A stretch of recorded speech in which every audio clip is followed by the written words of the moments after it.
Modern football has convinced us of a lie. It tells us that history, identity, and emotion can be neutralized by money.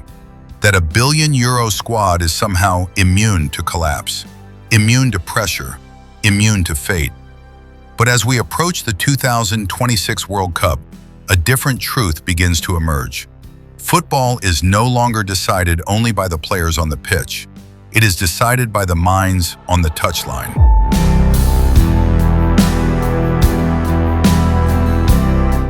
And this tournament is bringing together the most concentrated collection of managerial intelligence the sport has ever seen.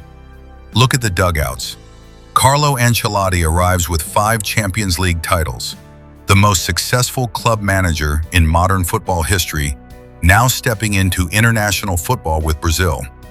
Didier Deschamps represents the ultimate tournament instinct, a World Cup winner as both player and manager, built on structure, discipline, and survival. Lionel Scaloni enters as the architect of Argentina's modern identity, a manager who turned chaos into coherence and pressure into control. Luis de la Fuente carries Spain's new generation, built on system, patience, and football education from the grassroots upward. Thomas Tuchel brings the surgical precision of elite knockout football, a manager who lives inside tactical detail and adjusts faster than most teams can react. Julian Nagelsmann represents the future, a coach shaped by data, space manipulation, and structural experimentation at the highest level. Marcelo Bielsa remains the outlier, the philosopher of chaos, the man whose influence has shaped an entire generation of modern coaches. And Mauricio Pochettino stands between worlds. Emotional intensity combined with structural discipline, now tasked with building a competitive United States on home soil. This is not just a World Cup.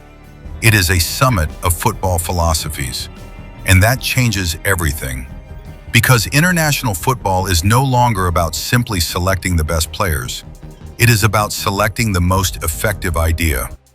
To understand this, you have to look at what club football has become. For the last 15 years, elite football has been a laboratory of tactical evolution. Pep Guardiola didn't just win trophies in England.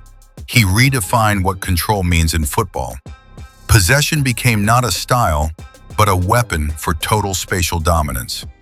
In Paris, years of superstar accumulation failed to produce European success, until structure replaced chaos and collective function finally outweighed individual reputation. Even Jurgen Klopp's Liverpool era showed something deeper. That emotional intensity, when organized properly, can become a system in itself. But football evolves quickly. Systems get solved, advantages disappear, and the coaching arms race has now reached its highest level. Which is why federations heading into 2026 are no longer simply hiring national figures. They are hiring problem solvers, architects, systems designers. And this brings us to the central idea of this World Cup. Not a bracket of teams, but a prediction tree of ideas. Let's simulate one possible path through the knockout stages, not based on emotion, but based on managerial logic and the brutal reality of the bracket.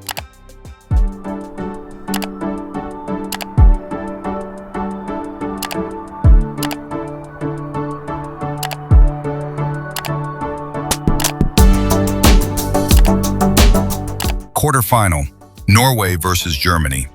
The romantic story of the tournament faces the ultimate structural test.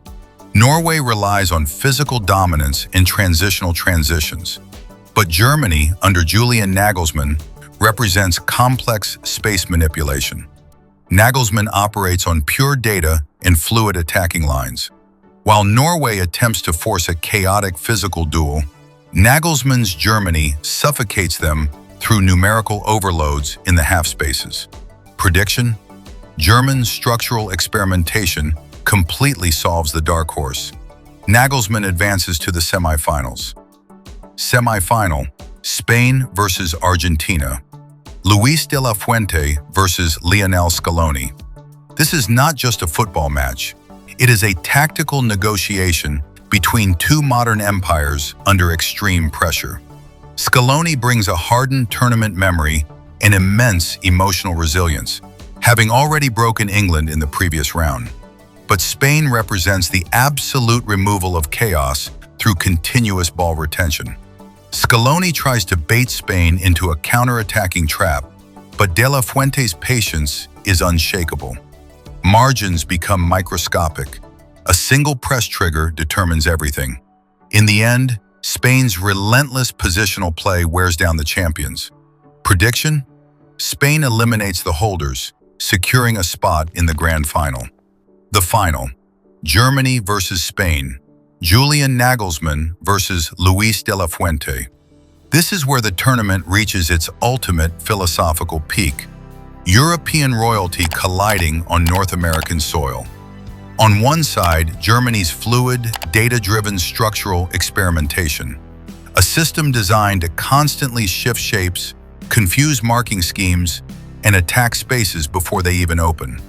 On the other side, Spain's pure systematic precision, built on repetition, patience, and total collective control from the first minute to the last. Innovation versus discipline. Fluidity versus structure. And perhaps the most important question in modern football: is the future of the game defined by continuous, calculated experimentation or absolute systematic perfection? Because in 2026, the World Cup may no longer be defined by the best squad or even the best player, but by the manager who can impose his idea when everything else collapses. The board is set. The ideas are ready. Now the only question is, which philosophy survives? And more importantly, which mind wins football's greatest war? Leave your prediction in the comments. Subscribe for the invisible truths.